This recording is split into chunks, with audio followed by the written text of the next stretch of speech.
Hey guys and girls, it's Nathan Birch here from the Be Invested headquarters, and today going out there to talk to you guys about what I'm seeing as some of the fears that people have out there in the marketplace, maybe being able to answer some of those things and being very candid and ideally, helping you remove some of the fear and uncertainty and doubt so you won't paralyze yourself through a very exciting marketplace of what I'm seeing.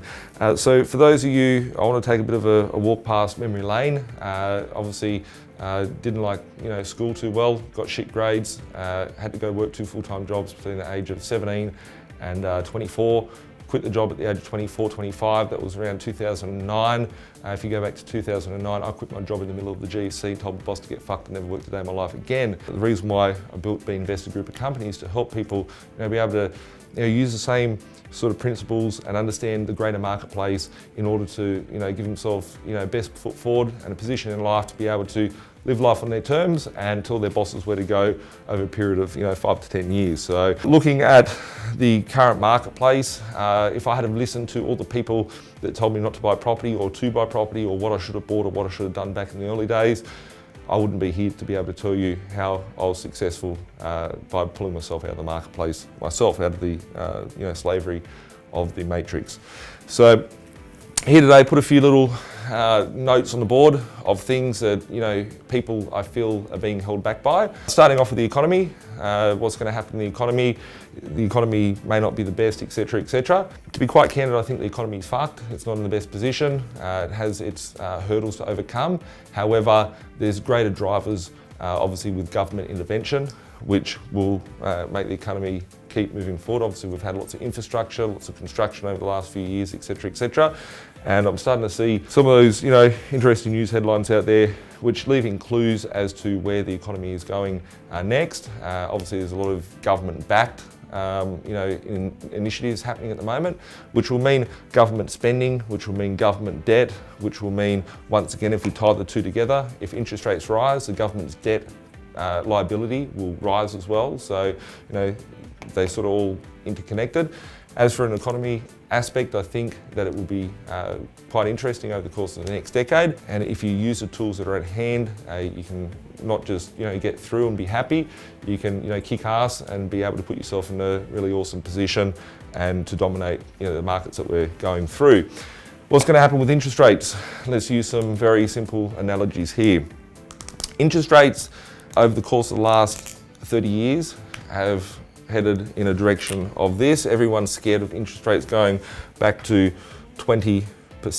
What would happen if they went to 20%? Kim Jong-il wouldn't be the issue in the world in the news. Everybody would be dying from starvation and not being able to afford anything in the world. If we look from, say, the 1980s,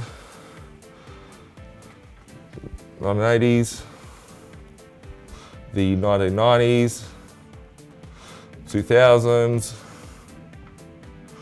and 2020s. Interest rates, every time they go up, they go down, then they go up a little bit, down, up, down, up, down. If I go back through each cycle that we've seen over the last 30 years, interest rates are losing 4 to 5% once they come out of a cycle. And we're right at the tail end here of close to 0%. And we will be heading to 0% in the not too distant future. Obviously, I'm not your financial advisor. Go get your financial advice from someone else. All I'm here today to talk about is my view on the world and what I'm doing as an investor to kick ass and continue to do what I do in order to put myself in a billionaire status at the age of 40, which is another 8 years' time. So looking at interest rates, if interest rates went up from their current position, by say 2%, would see the government in a shithole because they'll be paying higher interest rates on their debt that they're accumulating, especially the fact that I believe that they're going to go into a bigger debt cycle at the moment from their spending.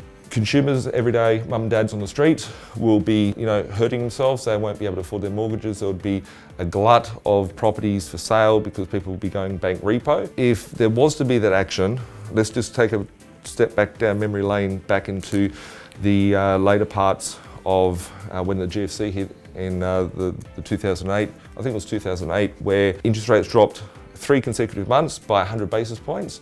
Over a period of 4 months, the interest rates had halved by 325 basis points, or 3.25%. The government did that, or the central banks did that, should I say, not the government, the central banks.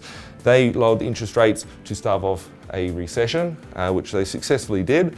But obviously, the ramifications of that is, how do you increase interest rates from this low part? And, I don't see the answer for that. Interest rates, I believe, will hang around where they are now. They might go up 0.5%, they might come down 0.5%, but I think in the longer term fact, we're heading down to this territory, which is in the negative interest rate point of view, just like the rest of the world is seeing at the moment. So from an interest rate side of things, if interest rates go down, debt becomes cheaper, there's more money out there in the marketplace, people are buying more, they're spending more, and inevitably it brings on inflation. So as the assets that you're attaching to your interest rates, to your debt is being inflated, you will be making money. So it's important to understand the system and to be able to use that system for your benefit. If you need help from that, you can call us, contact us, and we can help you out and talk to you about that. Are we in a bubble? I've heard, back in 2000s, back in 1990s, I got excited by property when I was 13 years old in 1998. And certainly through that period of time, there's been lots of booms and busts and bubbles and people doing their ass and all that sort of stuff. But I know when I was looking at properties back then, a house in Parramatta, a 3-bedroom red brick house in Parramatta in Sydney, was selling for around the $200,000 mark in 98, 97, 98. And now you're looking at about 1.2, 1.4 million for those same sort of properties. So, if it went up 100 grand or down 100 grand or whatever, if you just had to put your fucking foot in the water, taken action and done something, we wouldn't be having this conversation right now. So is there a bubble? I don't believe so. If we go and look at the American market, which was just an inflated Ponzi scheme going back in 2007, that was a bubble. If you look at it now, those prices are more expensive than what they were back then before. Do I think that we're going to see blood on the street? I don't believe so. I believe that for some people they'll have blood because they haven't planned accordingly in order to be able to capitalise on the marketplace we're in at the moment. Has the market peaked at the moment? Well, in general sense, I would believe the market has peaked, but we're not in normal times. We're not in a normal economy. We're not dealing with a normal monetary system, and we're dealing with a monetary system which is going off course at a very rapid pace, but people aren't seeing it. People are feeling poorer, people are getting taxed more, not just from the extortion racket of the government that's taking your money every week, but more so from the fact that inflation is a silent tax, which is, raping and pillaging people on a daily basis, meaning making things more unaffordable. So if the market has peaked, I would say, how can it keep going up? How can it keep going up moving forward? Well, I see that, first of all, we've got a young country. We're the most admirable country in the world where people want to move to, and we need to keep bringing people in order to pay taxes. From that perspective, we need to keep building property. If we can't, one of two things are going to happen. Prices are going to become scarce from a sales perspective, or prices are going to become scarce from a rental perspective.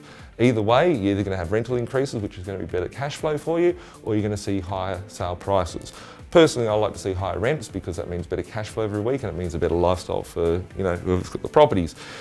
Is it the right time to be investing? It just depends whether it is the right time for you. Have you got all your foundations right? Are you over leveraging yourself? Are you under leveraged? Is it the right time family? Is it the right time financially? What are your goals over the course of the next 5 to 10 years? Etc, etc. So I can't tell you whether it's the right time for you to invest, but the one thing I can tell you is that probably every week over the course of the last 10 years, I've been investing in one thing or another and putting myself in the next step forward to be able to take action. A lot of people just go, it's all too hard, let's go watch some cricket, let's go watch some fucking home and away, let's go do some stupid shit, let's go and watch some sport, let's go wonder what's happening with Harry and that Meghan Merkel or whatever the fuck her name is, and being pulled into stupid shit which isn't actually helping them get ahead. Most people spend more time worrying about what fucking Prince Harry's doing, worrying about what's happening with Donald Trump on the news, what's happening on Facebook, what's happening on Netflix, than actually spending that time to focus on their own financial future and their own lives, because they're just trapped in this little system. They're happy with that.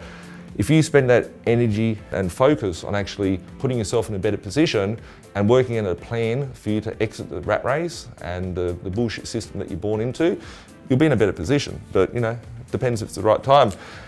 And naysayers, you know, I should put this in bold because I've heard a lot from naysayers over the years, whether it be when I first started, whether it be, you know, people saying I shouldn't be doing this, I shouldn't be doing that, you're gonna go broke, you're gonna do your ass, etc., etc.